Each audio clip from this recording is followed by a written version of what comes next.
Hello, everybody. How are you today? Are you okay? I hope so. Are you happy? I hope so. Welcome to Liberty Speaking TV.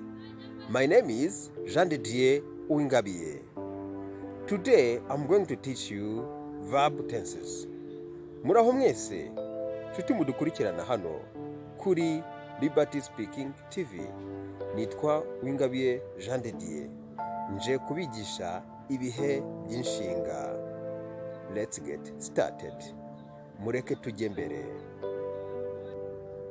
In English, there are 3 basic verb tenses. Mu Cyongereza hari ibihe bitatu by'inshinga. Present, indagihe, past, imitagihe, and future, ndetse n'inzagihe. Present tense is divided into 4 parts. Indagihe igabanijemo ibice 4. Simple present, indagihe isanzwe, present continuous, indagihe ikomeza, present perfect, impita kare, and present perfect continuous, ndetse n'impita kare nkomeza. Past is divided into 4 as well. N'imitagihe igabanijemo ibice 4. Simple past imitagihe sanzwe, past continuous imitagihe nkomeza, past perfect imitakera, and past perfect continuous imitakera nkomeza. Future is divided into 4 parts as well. Simple future, inzagihe isanzwe, future continuous, inzagihe nkomeza, future perfect, inzagihe nsoza, and future perfect continuous, inzagihe nsoza nkomeza. But I will explain in details each of these tenses. Ariko ndibubasobanurire buri mwimwe muri ibi bihe by'inshinga. Let's continue.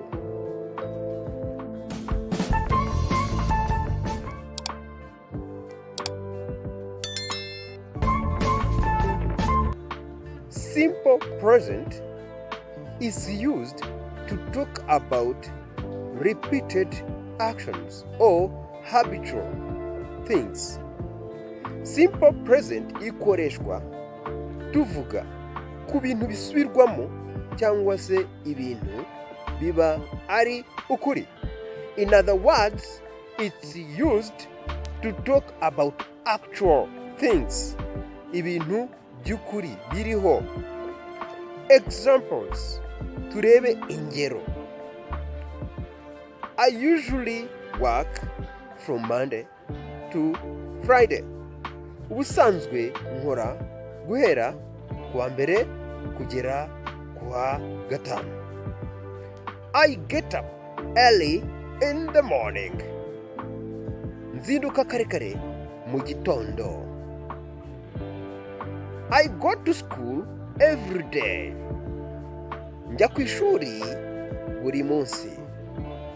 I visit my friends at the weekend.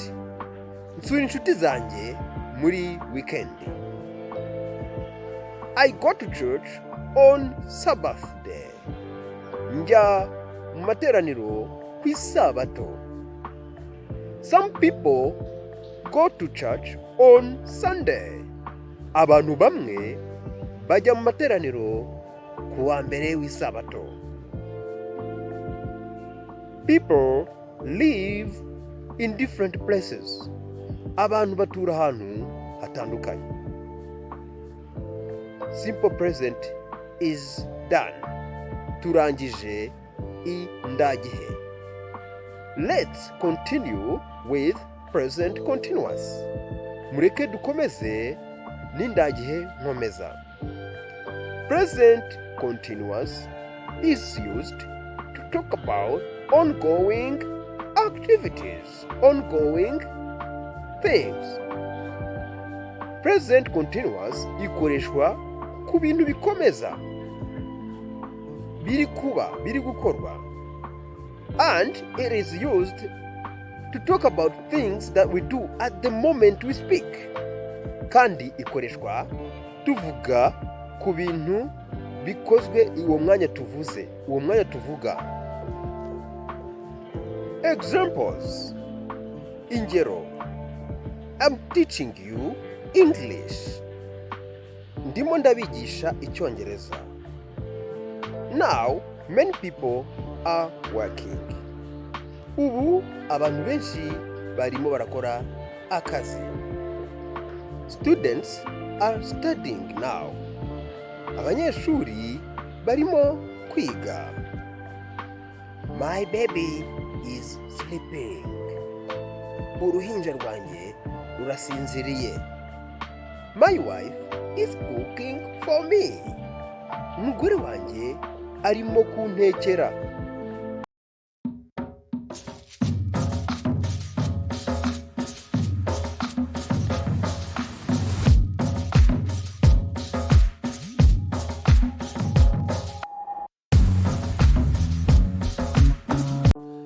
Let us look at irregular verbs in English. Mureke turebere hamwe inshinga zidakurikiza amategeko. Ni ukuvuga zimwe zitongerwaho ed mu gihe urimo urakora imitagihe cyangwa se imitakare. Ubu tugiye kurebera hamwe izo nshinga. Now we are going to look at irregular verbs list. This is a list of some irregular verbs in English. Uru ni urutonde rw'inshinga zidakurikiza amategeko yo kongeraho ad mu yandi magambo mu Cyongereza. Of course, birumvikana there are many others, but these are the more common irregular verbs. You can test yourself with these fun irregular verbs quizzes. Nyine izi ni nyinshi, ariko izi ni zimwe muri izo ngizo, ariko hari izindi nyinshi, ariko izi ngizi nizo zikunze gukoreshwa nka irregular verbs. Ushobora kwikoresha umwitozo nyuma yaho. Turakurikiza urutonde rwazo. Awake. Awake ni ugukanguka. Imitagihe yayo ni awoke, bivuze ngo narakangutse. Awoken ikunda kugendana na have, ukavuga uti I have awoken, nakangutse. Be, kuba. Was and were. Mbibutse ko was ikoreshwa uvuga wowe ubwawe I was, nari. Ikongera igakoreshwa uvuga undi he cyangwa she. He igahagarariye igitsina gabo, she igahagararira igitsina gore. He was cyangwa she was cyangwa ikintu runaka it was. Naho where igakora handi hose kuri wowe, twebwe, mwebwe ndetse nabo. You, we and they. Been. Been ni imita kare, nahoze cyangwa se nabaye. Ikorana na have. Yuvuze ngo I have been, bivuze ngo nabaye cyangwa nahoze. Beat. Tubibutse ko beat bivuga gukubita, strike. Mwene bagabo babyita strike. Hari n'ibyo bivuga kuvutura, strike a person or an animal. Mwari mwabona ukuntu bakubita inka, ni iyi beat wakoresha.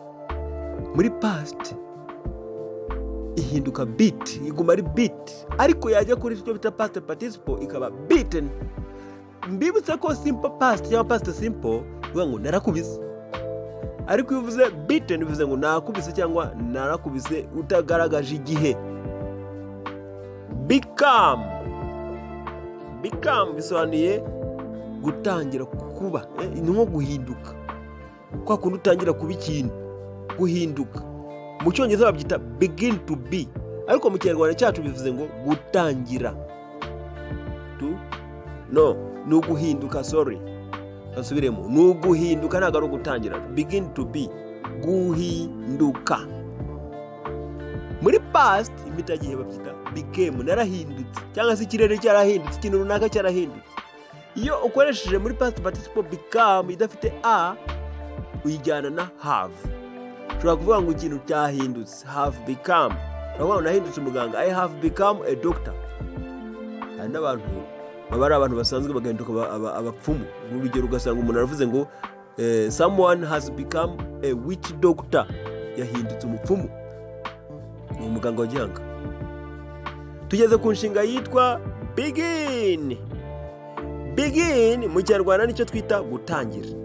Mu Cyongereza iyo bagiye gusobanura begin icyo ari cyo, baravuga ngo perform or undergo the first part of, ni ukuvuga gukora cyangwa gukorera ku kintu runaka, ni ugutangira. Iyi niyo bita begin. Tugeze ku yitwa begin ihinduka began. Naratangiye. Turavuga ngo natangiye akazi, I began a job. Hakaza n'indi began, ntuzasome biguni, ivuga nayo guhinduka. Nahindutse, ikirere cyahindutse, the sky has begun. Reka nsubiremo. Begin ni ugutangira. Natangiye akazi, I began a job. Began, atangiye kurira. The baby has begun crying. Bend bivuze guhina cyangwa se kugonda. Urabona iyo ufashe ingufu zawe ukazikoresha ku kintu runaka nk'icyuma cyangwa umukwege, ugerageza kukigonda, mu yandi magambo ni ukugonda ikintu runaka cyari kiri straight cyangwa kigororotse, is to shape or force something straight. You understand? To shape or force something straight into a curve or angle, ni ukugonda. Mu Kinyarwanda kiza babyita kugonda. Ye rero ifite past simple ivuga bent.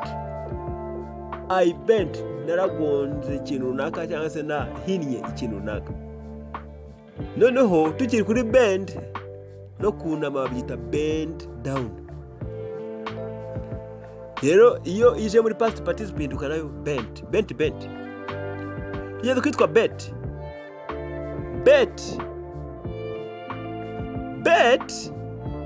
Ni ukuvuga gutega. Gutegera ikintu. Mu mitakera uvuga I bet, mu mitakare uvuga I have bet. Bid. Tugeze kuri bid. Bid bisobanuye gutanga nk'igiciro runaka ku kintu. Abantu bajya muri cyamunara cyangwa se abacuruzi. To bid is to offer a certain price for something. Ni ugutanga igiciro runaka cy'ikintu, especially at an auction. Mu gihe uri muri cyamunara, nabivuzeho abantu bajya muri cyamunara. Yo nihinduka yaba mu mitakera bid, ariyo bita past simple, iba bid. No muri mitakare ariyo I have bid, ntago ihinduka. Tugeze kwitwa bite, kuruma. Bite iyo bisobanuye ngo of a person or animal, bikorwa n'umuntu cyangwa inyamaswa. Use the teeth to cut into or through something. Gukoresha amenyo yawe kugira ngo urume ikintu cyangwa urume, ni ukuruma tu. ihinduka rero bit muri mpita kera, ikaba bitten ifite double T mu mpita kare. Imbwa yandumye, a dog has bitten me. Imbwa yandumye. Tugeze kwitwa blow. Blow bisobanura guhuha. Ibi ni igikorwa cy'umuyaga. It is of a wind. It's of wind. It's of wind. Ni igikorwa cy'umuyaga. Move, creating an air current. No guhuha mega ni mandi magambo. Shaka kuvuga ngo umuyaga wahushye ingofero yanjye iragenda. Uze the wind blew away my hat. Cyangwa has blown away my hat. Yahushye. Muri past participle impita kare bavuga have blown. Mwibuke ko have yisesengura avuga ngo I have, you have, he or she or it has, we have, you have, they have. Break. Break yandikwa gutya. Ni nko gutandukanya, kugabanyamo kabiri. To separate or cause to separate into pieces. Kugabanyamo kabiri, gusatura. Yandi magambo ni gusatura. Cyangwa se gusadura, gusaduka. To break, kumeneka. Gusaduka mo kabiri. Gusaduka cyangwa gusadura ibintu nk'ibyo. Gusatura. Bihinduka mu mpita kera. Broke. I broke a stick. Na mvunyamo kabiri inkoni. Broken ni igihe byabaye kare. Tugeze kwitwa bring. Bring iyo tubisobanuye to take or go with, kujyana, kuzana. To take or go with to a place, kuzana. Mwize ihinduka brought mpita kera, brought mpita kare. Broadcast. Tugeze kwitwa broadcast. Ibi ngibi bisobanuye gusakaza amakuru kuri radio cyangwa televiziyo. Transmit a program or some information by radio or television. Ngaho byumve. Broadcast. Broadcast. Wabivuze? Broadcast. Broadcast. Nuko ivugwa. Muri past bavuga broadcast. Broadcast. Yao mpita kera no muri past participle ariyo impita kare. Numvise umunyamakuru yasakaje radio runaka yasakaje amakuru. Has broadcast. Tugeze kwitwa build. Build waba uzi cyari cyo. Utazasoma ngo build. Basoma build. Mu yandi magambo mu Cyongereza basobanuye construct by putting parts or material together. Nukubaka ikintu, something. Usize ibice runaka hamwe. Numvise basoma build. Ese wagira ngo mbikumvishe? Build. Basoma nguki? Build. Learn to pronounce. Iga kuvuga. Igana ngo build. Build. Iyo nukubaka mu mitagiye ushobora ngo mwaka ushize nubatse inzu 5. Last year I built 5 houses. Ariko ushobora no kuvuga ikintu runaka kibaye vuba. I have built ukiraho te inyuma yari mu gihe cyahise. I have built a new house. Nubatse inzu nshya. Tugeze kuyitwa burn. Abawumvise wabuze ukuntu bayisoma? Burn. Burn nugusha, nugutwika. Ni igikorwa cy'umuriro utwika. Of fire. Produce flames or heat while consuming material such as a coal or wood. Bikora ku makara n'inkwi zitwika. Burn. Ni igikorwa cy'umuriro gutwika ugashya. Burn. Kintu kigashya. Burn. Suramo. Burn. Burn. Wasubiyemo ahuri. Ni ukuvuga iki? Bikorwa n'umuriro gutwika. Burn. Burn. Gutwika. Nizere ko aho uri hose wabifashe. Mu mpita kera, mu mpita gihe uvuga band. Hari abakoresha band. nk'uko byanditse. Mwumvise mu mitakare burnt nabyo ntibihinduka burnt. Tugeze kuyitwa buy. Ese buy wabuze icyo ari cyo? Mu Kinyarwanda cyiza ni ukugura. Obtain in exchange for payment. Umaze kwishyura. Mwumvise ikintu ubona umaze kwishyura. Ihinduka bought. Turavuga ngo naguze Samsung. I bought a Samsung phone. Bought. Turavuga ngo nanayiguze. Bivuze ngo nayiguze uyu munsi. I bought a new Samsung. Naguze Samsung nshya. Tugeze kuyitwa catch. Catch ni byo mu Cyongereza twita intercept and hold something which has been thrown or prepared or dropped. Ni ugutoragura cyangwa se gufata nk'ikintu cyajugunywe hasi, bigitoraguye bagita catch. Nanone n'ikintu unagiwe, ikintu wanagiwe uragisama, catch. Uzarebe nk'umuntu banagiye nyezamu muri football. Iyo munagiye umupira ahita awusama utinjira hehe ni goal mu zamu. Iyo catch ivuga coach. Urashaka kumenya uko bayivuga se? Tega amatwi. Wayumvise? Catch. Abareba gufata catch. Aha, nshuti yanjye. Catch irica. Urashaka gufata catch ugahita ufura mu kanwa ukarerembura amaso.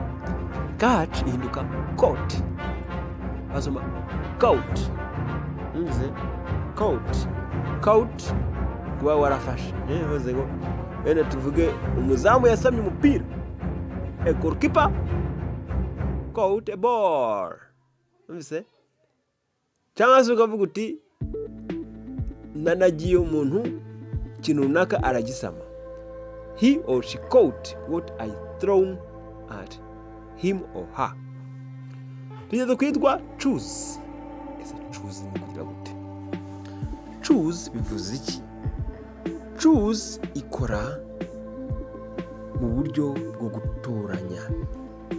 To pick out someone or something. Gutoranya umuntu cyangwa ikintu. As being the best or most appropriate of two or more alternatives. Kintu mbega kikubereye kikunogeye ukakihitamo. Ihinduka chose. Ariko rero mu ndage uvuga choose no guhitamo. Chose ni mitagihe, chosen ni mitakare. Come ni igikorwa ukora usanga umuntu. Kubwiye umuntu ngo ngwino, come ni ukuza. It's to move or travel towards, ni kwimuka ukava aho uri ukagenda ugana or into a place thought of as near or familiar to the speaker aho uri kukubwira ari. Ihinduka came. Yesterday I came here. Ejo naje hano. My friend has come to visit me. Inshuti yanjye yaje kunsura. Cost ikora of an object or action ku kintu cyangwa igikorwa. Require the payment of, gisabwa ko wakishura. Cost ni nko gusaba kwishurwa. A specified sum of money before it can be acquired or done. Kintu kigusaba kwishyura, gusaba kwishyura. To cost, gutanga igiciro. To cost is to gutanga igiciro. Cost, no change. It cost, cyamagaze, guhagarara kw'amafaranga. Cyamagaza ya naya. This phone cost me 150. Iyi telefone yamagaze 150. Ushobora kubaza umuntu igiciro ngo kigura ngahe. How much does your phone cost? Telefone yawe igura ngahe? How much does this phone cost? Iyi telefone igura ngahe? It cost 150,000 Rwandan francs. Igura amafaranga 150. Cut. cut ni naho batiye ijambo gukata. Dusobanura ngo cut, to make an opening incision or wound in something with a sharp edged tool or object. Gukata. Gukata is to cut. Nukuvuga is nugukata. Gukata mu Kinyarwanda cyiza nugukata. Twigeze kubona indi vuga gusaturamo kabiri, kuvunagura, kuvunamo kabiri, iyo bita break. Biratandukanye.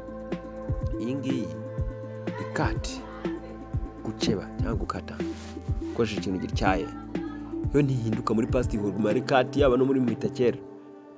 Tugeze kwitwa dig. Abahinzi ni bande? Uri umuhinzi? Okay. Niba uri kunkurikira warigeze guhinga urabyumva neza. Dig ni ugucukura ukoresha isuka cyangwa imashini. Urumva niyo mpamvu mu Cyongereza bisobanura to break up and move earth with a tool or machine or with hands, paws, snout, etc. Kugira gute? Ukoresheje imashini guhinga mbega. Ukasatura ahantu ubutaka ukabumena. Ukoresheje intoki zawe cyangwa se urabona nka kura kw'inyamaswa zicukura zikoresheje amenyo yazo n'ibintu nk'ibyo ngibyo. Kare do ni ugukora, perform ni ugukora igikorwa, did ni igihe wagikoze kera, done vuba cyangwa cyakozwe, draw gushushanya, drew narashushanije, drawn narashushanije, dream kurota, I dreamed nararose cyangwa dreamt, dreamed narose cyangwa dreamt, drive kuyobora cyangwa gutwara, drove naratwaye, driven natwaye, drink kunywa, drunk naranyweye naranyoye, drunk nanyoye yanditswe na eat kurya, ate narariye, eaten nariye. Wibuka ko ushyiraho have kuri iyo ngiyo ya kabiri. Fall kugwa, fell naraguye, fallen naguye kare. Feel kwiyumva, felt nariyumvise, felt yindi have felt niyumvise. Fight kurwana, fought nararwanye, fought narwanye. Find kubona, kuvumbura cyangwa ikintu utari ufite. Found nabuvumbuye cyangwa nabonye, found narabonye, found ya mbere ni narabonye, ya kabiri ni nabonye. Fly kuguruka, flew inyoni yaragurutse, it flew. Flown uvuga ngo forget ivuga ngo kwibagirwa, simple past cyangwa impitagihe yayo ni forgot, ivuga ngo naribagiwe. Iki gihe uvuga umwaka, ukwezi, isaha, igihe wibagiwe ukakigaragaza. Uvuga amateka, niyo mpamvu ugomba kugaragaza igihe. Noneho past participle ni forgotten, bivuga ngo nibagiwe. Ahangaha ntugaragaza igihe cyangwa se naribagiwe. Igihe uri gutangaza byabaye. I have forgotten. Kwa kuba umuntu akubwira ati mbwira iki n'iki, ukahita uvuga uti I have forgotten. Nibagiwe cyangwa se naribagiwe. Yagutse. Forgive kubabarira. I forgave narababariye. I have forgiven nababariye. Freeze. Freeze bibaho nko guhinduka barafu. Numvise kwa kunda amazi uyashyira muri frigo agahinduka barafu akaba solid. Numvise nicyo bita to freeze, guhinduka barafu. Rero bavuga uti it froze yahindutse barafu, it is frozen yahindutse barafu. Get ni kimwe na find, kubona. Numvise got muri past narabonye, nabonye amafaranga menshi. I got a lot of money. Got sometimes rimwe na rimwe hinduka gotten. Tugeze kwitwa give, guha cyangwa gutanga. Numvise give ngo nahaye runaka. I gave some money somebody. Gave nahaye. cyangwa naratanze. Given natanze. Uyikoresha hamwe na have given. I have given. Go kugenda. Ihinduka went. Ngo nagiye ahantu runaka. Urugero nagiye ku kazi. I went to work. Gone. Ibyo byarangiye. I have gone nagiye. Grow. Grow nukuvuga ni ku bintu bifite ubuzima. Gukura, gukura mu byimba cyangwa se mu bunini. Physically, tuvuga nk'urugero uvuze ngo he would catch Nick grow to manhood. He would watch. Yabashobora kureba Nick agakura akaba umugabo. Yabashije kubureba, yaramurebye icyo gihe. Yari kuzamubona akura aba umugabo. To manhood. Ihinduka grew. Bivuga ngo abana banjye barakuze. They grew up. Barakuze. Turavuga ngo nakuriye mu mujyi. I grew up. Wongeyeho up bivuze nakuriye. I grew up in town. I have grown. Reka tuvuga ngo abana barakuze. Children have grown up. Barakuze. Ngiyo grow. Ariko tukibukiranya grow hari n'igihe ivuga kweza imyaka runaka. No ngo I grew maize. Nabihinze ibigori. Hang. Bigeze kwitwa ngo iki? Hang. Ariko ahura inshuti muvande mukurikiye. Subiramo. Hang. Ariko wayumvise? Hang bivuga iki? Nukumanika. Hari abantu bamanikwa bitewe n'ibyaha bakoze. To suspend or be suspended from above with the lower part dangling free. Nukumanika. Iguma ari kimwe ya muri simple past and past participle. Hang wanditse na u. Have no kuvuga iki? Gutunga cyangwa kugira ikintu. Ihinduka hard yaba mu mitakera no mitagihe. Akazindi bita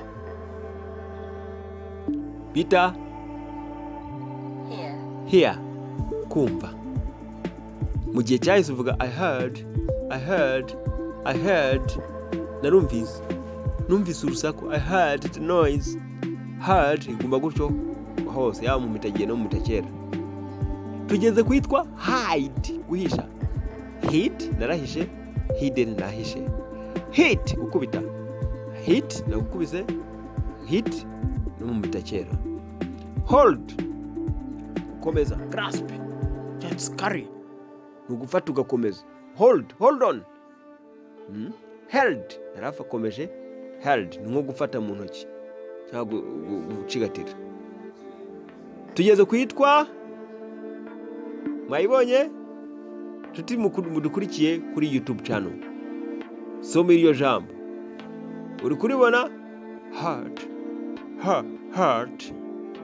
Nukubabaza. Yo kwa kundu ikintu nk'icyuma kigukomerekeje. It hurt me. No kubabaza umuntu bibaho. Koresha your heart. Ihinduka rero iguma gutyo heart. Tugeze kuri keep. Nukubika. Iba kept hose. Nabitse. Tugeze kwitwa know kumenya. I knew naramenye. I have known namenye. Lay kurambika. I have laid. No. I laid nararambitse. I have laid narambitse. Lead kuyobora. I led nayoboye. I have led nayoboye. Learn kwiga. I learned cyangwa I learned narize. I have learned narize. Cyanize or I have learned. Leave kuva ahantu cyangwa gusiga. I left nasize ikintu. I have left nagisize. Learned gutiza. I learned natije. I have learned natije. Let kureka. Mwandi magambo not prevent or provide. Kwa allow kwemerera. I let someone natumye. I have let natumye. Ikintu umuntu nakakora ikintu namwemereye. Nemereye cyangwa se naramwemereye. Lie, kubeshya. Lie of a person be in or assume a horizontal or resting position on supporting sa. Iyi lie tugezeho niyo kuryama, kwirambika. Yinduka lay, iyo irambitse, I lay down, narirambitse. Lay ni nirambitse, I have lain. Lose, guhomba, I lost nahombye, I have lost nahombye. Make, gukora cyangwa kurema, I made naremye cyangwa nakoze, I have made naremye. Mean, gusobanura, gutanga igisobanuro nyine. Mwumvise? I meant, nasobanuraga, I have met, nasobanuye. Meet, guhura, I met, nahuye, I have met, nahuye. Pay, kwishyura, I paid, narishyuye, I have paid, nishyuye. Put, gushyira, I put, nashyize, I have put, nashyize. Read, gusoma, I read, nasomye, I have read, nasomye.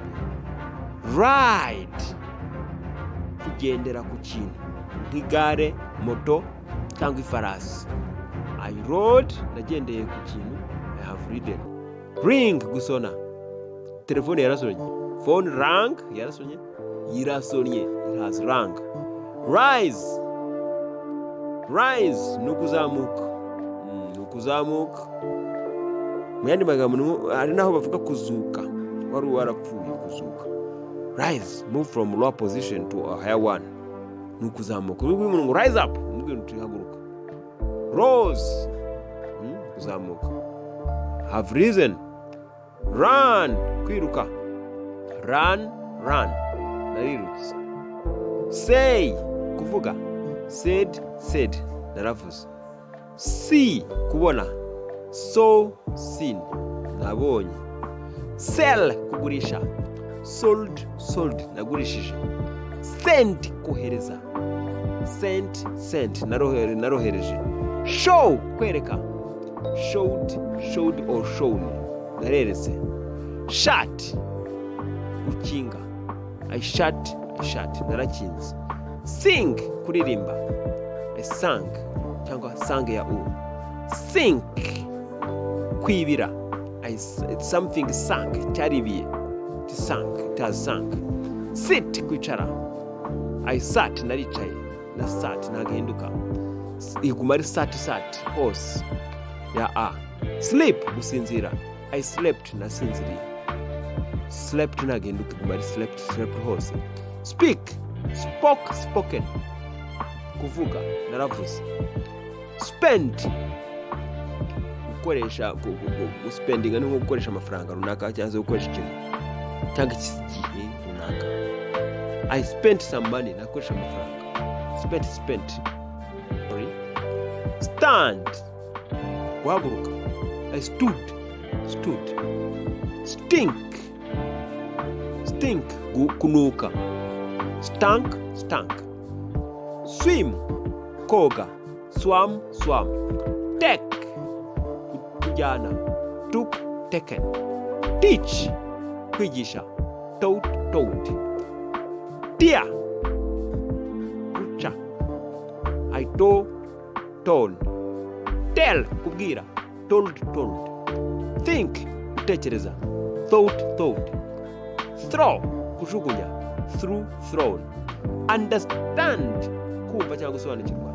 Understood. Wake, gukanguka. Woken, cyangwa gukangura. Wear, kwambara. Worn. Win, gutsinda. Won. Write, kwandika. Wrote, written. Dear followers, this is the end of today's lesson. If this was your first time on this channel, don't leave without tapping subscribe button so that in the future you'll get access to other lessons or get notified to other lessons. Nshuti wadukurikiye, niba ari ubwa mbere ukurikiye iyi channel, turakwibutsa ukanda subscribe kugira ngo ubutaha amasomo ajya kugeraho byoroshye. Kandi sangiza inshuti like bikunde and share. This was your English teacher Jean de Dieu Uwingabiye from Rwanda. Goodbye.